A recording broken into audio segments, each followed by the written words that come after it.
28 октябрда Кыргызстанда медиа коомчулук саат 9-дан 12-ге чейин эч бир маалымат жарыялабай, жалпыга маалымдоо каражаттарына басым болуп жатканына көңүл бурдуруу максатында жымжырттык акциясын өткөрдү. Акция Маданият министрлиги тарабынан 2 айга жабылган Азаттык үн алгысына тилектештик катары уюштурулду.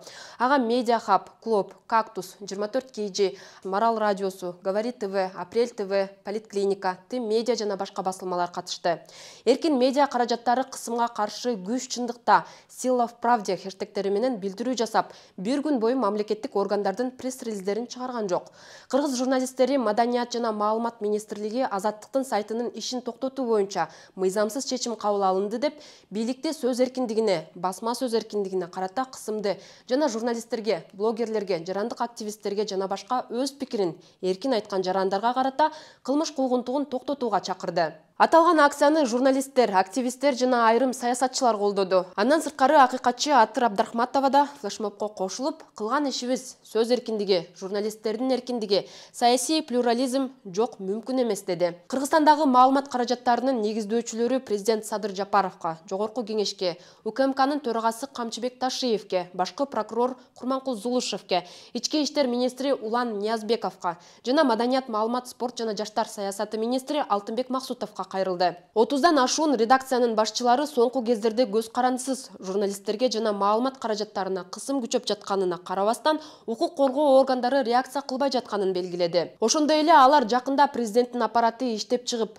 коомдук талкууга чыгарган массалык маалымат каражаттары жөнүндө жаңы мыйзам долбоору кабыл алынса, Кыргызстан сөз эркиндиги менен кош айтышы мүмкүн экенин кошумчалады. Тилектештик флешмобуна президенттин басма сөз катчысы Эрбол Султанбаев реакция кылды.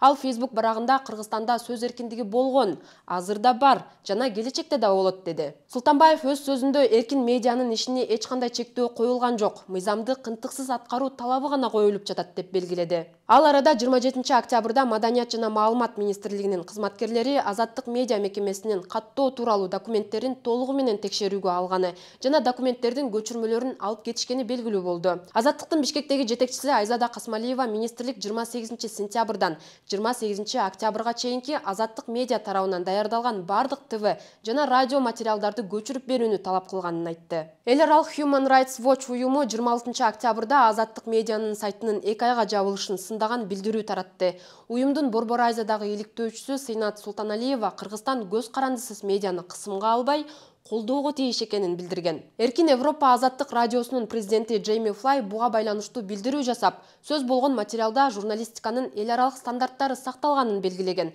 жана материал Настоящее время телеканалынын YouTube каналынан алынбай турганын айткан. Андан сырткары Флай эркин медианы куугунтуктоо демократияга көлөкө түшүрөт деди. Азаттыкка тилектештигин жергиликтүү жана эл аралык башка да ири уюмдар, саясатчылар, активисттер билдирүүдө. Сиздер менен мен Асель Шамилова болдум. Көрүшкөнчө.